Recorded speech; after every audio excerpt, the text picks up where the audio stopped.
Hi, my name is Stian Hoklev. I'm a PhD student at the University of Toronto in education, and I will be co-facilitating this course with Monica Resendes, who is another PhD student at the same university. So first I'll let Monica introduce herself. Hi, I'm Monica. I'm co-facilitating the course with Stian Haklev. I'm a third year PhD student at the Ontario Institute for Studies in Education in Toronto. Thanks for signing up for the Intro to Computer Supported Collaborative Learning course we have here at P2PU. Looking forward to chatting with you both online in the forums and during the weekly meetings on Big Blue Button. So yeah, thanks again for signing up and talk to you soon. Bye. So again, thanks a lot for signing up for this course, or maybe you're just looking at this and you're still thinking about whether you want to do it or not. This video will just give you a very brief introduction to how the course will be organized and what it's all about. Most of this information is also found on the website in different documents. So first of all, what's P2PU? Hopefully, if you're here, you might already have heard about it, you know a little bit about it.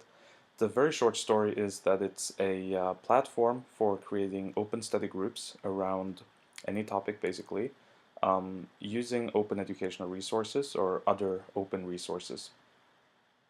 So we can organize courses or study groups around different topics. We have people who take a little bit more responsibility, who are the course organizers, but the main principle is peer learning. So we're all supposed to help each other out, both with understanding the subject material and with actual running of the course.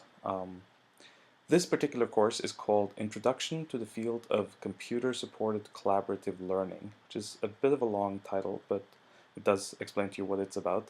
Um, Computer-Supported Collaborative Learning, or CSCL, is a field of research in educational technology, and it's been around since the very late 1980s. It concerns itself with how we can use computers to support collaborative learning, obviously. So the idea that people can learn better in groups, whether that be in pairs or in larger groups, and that different kinds of computer software can assist that process. And it's a very rich field of research. There's been a lot of really deep theoretical papers and a lot of software developed, of course, a lot of experiments. Um, and we're going to be delving into that. This is an introduction, so we don't expect you to have much background in this field at all, although it's helpful if you have a little bit of background in the field of education in general, if you've heard about terms such as constructivism, for example. But if not, you can read up on that, so that's still okay. So why are we running this course? Well, for me, myself, I have three different reasons. Um, the first reason is kind of scratch your own itch, which seems to have worked well with open source, so I guess it transfers into the open education field as well. I'm a PhD student at OISE, University of Toronto, and CSCL is my field, but OISE doesn't happen to offer a course in CSCL per se. You kind of have to just read up on it on your own, talk to people, read their comprehensive exams and so on. So I figured that it'd be much more fun to kind of study some of the foundational literature in this field together with a bunch of other people who are also interested in it. So I'm basically organizing a course that I wanted to take anyway. Um, that also means that this is really true peer learning because I am very far from an expert in this field. So I'm not coming here because I want to teach you guys anything. I'm coming here because I'd like to learn together with you. And hopefully you guys can teach me a lot as well. The second reason is because I've been in the open education movement for a long time, and I'm really passionate about what we're trying to achieve. And I feel like there's a lot that we could learn from the CSCL research, but the two fields don't seem to be talking to each other very much. And so hopefully this will be one attempt at making some of the literature from CSCL, some of the ideas maybe more accessible to the open education field, and hopefully that could be the start of a two-way dialogue. Um, so that, because I think there's a lot that the CSCL field could probably get from the open education field as well.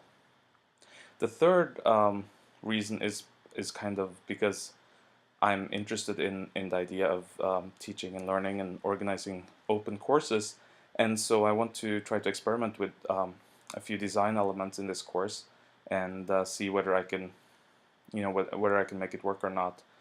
So I'm sure either way I'm going to learn a lot from organizing this, and I'm really happy to have Monica with me. We've had some really great conversations, and it's a lot more fun doing it when you're two. And soon we'll be a whole bunch of us, so it'll be even more fun. So anyway, a brief introduction to how this course is going to work. It will work, run for 8 weeks, starting tomorrow, Monday, the 25th. And we have a rough schedule. We've posted the rough schedule on the site, and we have a fairly detailed schedule for the next 2 weeks. And we'll keep making kind of 2 week schedules, but it might develop over time exactly the kind of readings we have. We have two people already promised to come in to give um, invited talks. Professor Jim Slata, who's my supervisor, will be talking about scripting, and Professor Sandy McAuley will be talking about a case study of using knowledge form in the north of Canada in Nunavut. So really exciting talks coming a bit later in the course, and we might get other people too who are interested in talking to us. And if you guys know anyone who you'd like to invite, that would be great as well. So there are two different ways of participating in this course, and it's inspired by two different models for how to organize a course. I was really inspired by David Wiley, who ran a course called Introduction to Open Education about 4 years ago, and he had a group of maybe 20 people. We'd all read different readings every week, and we'd have some reflection questions. We'd blog about them, and we'd all read each other's blogs. We would all comment on each other. It was kind of a great group of people supporting each other and moving forwards. So I was really inspired by that. It was a really rich learning experience. Then you have people like Stephen Downes, George Siemens, Dave Cormier, and others who have experimented with these much more loose and much larger things they call massive open online courses, where they still provide some central elements, some readings perhaps, but they really let it be up to you the way in which you participate, whether you want to blog, whether you want to tweet, whether you want to set up a mailing list, how much you want to participate. It's completely up to you. And I see real advantages in both of these different modes. So we're going to try to mix them, and we'll see how it goes. So the people who are interested in really committing to going through this course, to do the readings every week, to meet on, we're going to have weekly meetings on Big Blue Button, and we hope you can come if you have time. To try to support each other and all that. You can be a core participant. So you go to the website and you sign up. You have to apply, and it's not very onerous. You just tell us who you are and what you're looking to get out of it. And we're going to keep sign up open for another week. So you still have some time if you haven't applied yet. Some people also applied, but they didn't provide enough information, so I left some comments on their profiles. So think about that. For people who are just interested in kind of following along, they might not have the time to really get involved, but if something comes up, they might find it really interesting. You can go to the website as well, and you can click follow, and it works kind of like Twitter, in that you get all the updates, but you haven't committed yourself to anything. And you also don't get write access to the website, but you can go and blog on your own blog. You can go and do whatever you want. And if you hashtag it, if we can manage to suck it in, then we'll try to have a look at your stuff as well and include links to the best material in the weekly updates and so on. So for the core participants, what we're hoping that you'll do is that you'll have a look at the readings, and you'll do the readings every week. And the best thing would be if you did it before the Big Blue Button meeting. Big Blue Button is an online conferencing. We can use video and audio and show slides and stuff like that. And so we're going to have one of those meetings every week. And I'm going to send out the link to see when people have time to meet during the first week. So you can do the readings. You're going to meet in Big Blue Button if you can make it.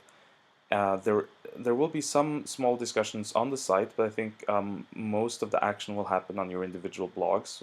If you don't have one, you can set one up on blogger.com or wordpress.com. if you're using a blog where you're also writing about a lot of other stuff, it'd be great if you could give me the RSS feed of a tag for this course. So, for example, if you had a WordPress blog, it might be stian or wordpress.com/stian/tags/CSCL/feed, and that'll give me only the posts that are relevant to this course, and we'll try to kind of suck them all into the course platform. We'll see how that works. We're also going to have some badges. This is a new way of doing assessment that we're experimenting with, and basically it's going to be the way we assess whether people complete the course or not. So there's going to be four content badges, so four for the four topics of the course, and for each you just basically have to link to an artifact, typically a blog entry, but it could be a YouTube video, it could be a wiki page, or something else that you've created that kind of shows that you've thought deeply about the topic, you've uh, you know had some interesting things to say about it, and we'll evaluate each other. And the fun thing is that both me and Monica will be participating fully in the course. So we'll be doing this as well. We'll be posting blog entries. We'll be applying for those badges, and we hope that you guys will vote us up because we want to complete this course as well. And there will also be some extra badges for people who want to take some responsibility for maybe leading one of the Big Blue Button meetings or other kinds of things. We're going to talk about that during the first meeting. And the people who, once you have four content badges and you have one of these other badges, you can get the meta badge, which means you're completing the course. And we're going to create some kind of a diploma. It's not going to have any academic value, but hopefully by that time it'll have some personal value to you. And we're going to try to make it signed by everyone who completes the course to kind of underscore this the value of peer learning, right? I'm not certifying you, but we all as a community that went through this process together are certifying each other. And I know that I'm going to be really proud to have that thing on my wall. Um, so that's about it for now. The things you need to do during this first week is get set up with a blog if you don't have one already, and try to get it. Send me the link. You can. I'm gonna set up a task for these links, and you can edit it. So just add it to that task by yourself. If you're a peripheral participant and you don't have write access, just send me a message with your URL. Fill out the when is good link that I'm going to send out, and tell us when you have time to come to the meeting for the Big Blue Button. Start doing the readings, and let us know how things are going. The P2P platform that we're using, it's a new kind of beta platform. We're going to switch everything over to it in probably in July, but right now we're kind of beta testing it. So it's under development, but it's under very quick development, which is exciting. There's new features coming out every 2 weeks, but we're not quite used to it yet, and there might be a lot of things that need adjustment. So don't be shy about pointing out any problems or any issues, and we'll try to deal with them as we go along. So thanks again. Welcome to the course. If you haven't applied yet and you're interested, you still have time. I would love to hear from you, and we hope to see you on Big Blue Button in a few days. Have a great week.